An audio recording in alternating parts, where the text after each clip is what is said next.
is powered in part by fusion energy.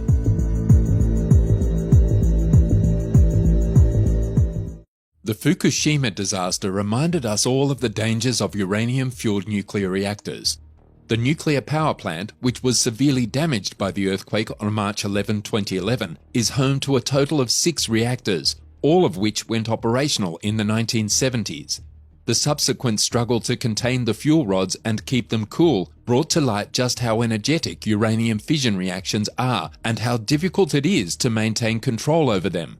Of course, that level of energy is precisely why we use nuclear energy. It is an incredibly efficient source of power, produces very few emissions, and has an excellent safety record to boot. On the other hand, when people talk about how nuclear power is beneficial but uranium is risky, they frequently bring up an excellent point. What about thorium? A nuclear reactor powered by thorium rather than uranium would provide enough energy for thousands of years, but it's nowhere to be found today. The question then becomes what went wrong, and given that scientists are now theorizing that it is possible, is thorium on the verge of making a comeback? Come along with us in today's video to get the lowdown on what's going on with nuclear reactors that run on thorium. Nuclear energy is a type of energy released by the nucleus, the core of an atom composed of protons and neutrons. This type of energy can be generated in 2 ways: fission, when atom nuclei split into several parts, or fusion, when nuclei fuse together.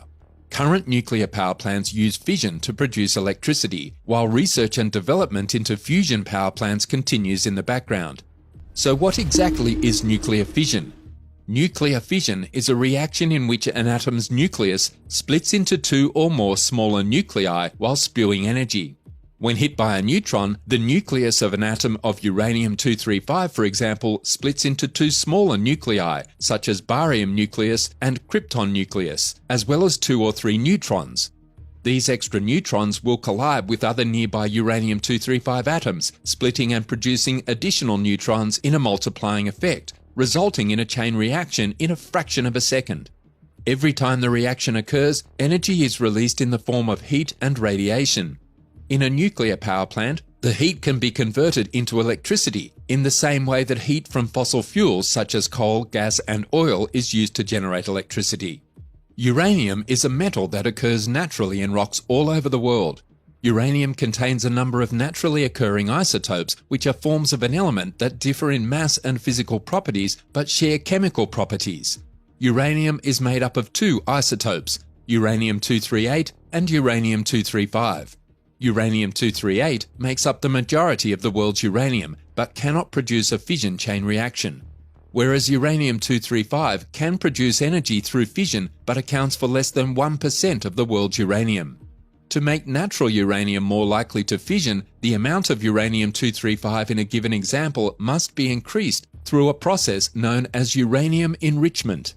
Once enriched, uranium can be used effectively as nuclear fuel in power plants for 3 to 5 years before it becomes radioactive and must be disposed of according to strict guidelines to protect people and the environment. This begs the question of why thorium, which can last for thousands of years, is not used to fuel nuclear power plants instead of uranium. Why are governments not working on creating nuclear power plants based on thorium? The short answer is precedent. It is certainly possible to build nuclear reactors using thorium rather than the most commonly used element, uranium. And because thorium-based fuel is more stable than uranium-based fuel, thorium reactors are likely to be relatively safer, with the added benefit of not producing as much nuclear bomb fuel. Of course, they are not without flaws. Even if a conventional meltdown is unlikely, thorium still emits dangerous radiation that must be contained, and something could always go wrong. However, the real reason countries prefer uranium over thorium is due to wartime politics. Governments supported uranium-based reactors during the Cold War because they produced plutonium, which was useful in the production of nuclear weapons. However, let us now go over thorium in greater detail. Thorium, like iron and uranium, is a basic element in nature. Its properties, like uranium's, allow it to be used to fuel a nuclear chain reaction that can power a power plant and generate electricity, among other things. Thorium will not split and release energy on its own. When exposed to neutrons, it will undergo a series of nuclear reactions, eventually transforming into U-233, a uranium isotope that will readily split and release energy the next time it absorbs a neutron. Thorium is thus referred to as fertile, whereas U-233 is referred to as fissile. Thorium-uranium (THU) fuel cycles are used in reactors that use thorium. However, the vast majority of existing or proposed nuclear reactors use enriched uranium U-235 or reprocessed plutonium Pu-239 as fuel in the uranium-plutonium cycle, with only a few using thorium. Theoretically, both current and exotic designs can accommodate thorium. Today's commercial nuclear reactors could switch to thorium-based fuels with some modifications, but at a high cost. Thorium nuclear power, on the other hand, may be the answer for some countries. India and China are investing heavily in its development. Both of these upcoming nuclear reactor powerhouses have significant reserves of thorium-bearing minerals, but not as much uranium. So, in the not-too-distant future, expect this energy source to become a big deal. China isn't the only country looking to thorium as a potential source of energy. Exploration of this uranium substitute is gaining popularity around the world. A new generation of scientists and nuclear engineers believe that thorium could be the key to realizing the dream of safe, cheap, and abundant nuclear power for a world in need of energy.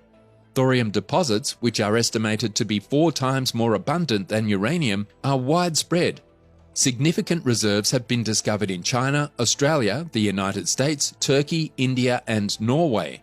The use of approximately 6,600 metric tons of thorium to power the most efficient proposed reactors would provide enough energy to replace all of the fossil fuels and nuclear energy consumed globally each year. India, which lacks uranium, is conducting long-term research and has decided that thorium will be the mainstay of its nuclear energy industry later this century. Nuclear energy, on the other hand, carries a dreadful stigma. Following disasters such as Chernobyl, 3 Mile Island, and Fukushima, the public is acutely aware of nuclear energy's potential, albeit misguided, dangers. The cost of nuclear power generation is rising, in stark contrast to the falling costs of alternative energy sources such as solar and wind, which have recently gained enormous popularity. This trend may continue until market forces render nuclear power obsolete. In this dynamic, there is a resurgence of nuclear technology. Liquid fluoride thorium reactors, or lifters. A lifter is a type of molten salt reactor that is far safer than a conventional nuclear reactor. Lifters use a combination of thorium and fluoride salts to power a reactor. A typical configuration for a modern thorium-based reactor is similar to a conventional reactor, but with significant differences. First, fluoride salts in the reactor core are enriched with thorium-232 and uranium-233. Heat and neutrons are released from the core during fission and absorbed by the surrounding salt. As the thorium-232 absorbs an additional neutron, a uranium-233 isotope is formed. The salt melts into a molten state, which heats an inert gas, such as helium, and drives a turbine to generate electricity. The radiated salt is pumped into a post-processing plant where the uranium is separated from the salt. The uranium is then returned to the core where the fission process is restarted.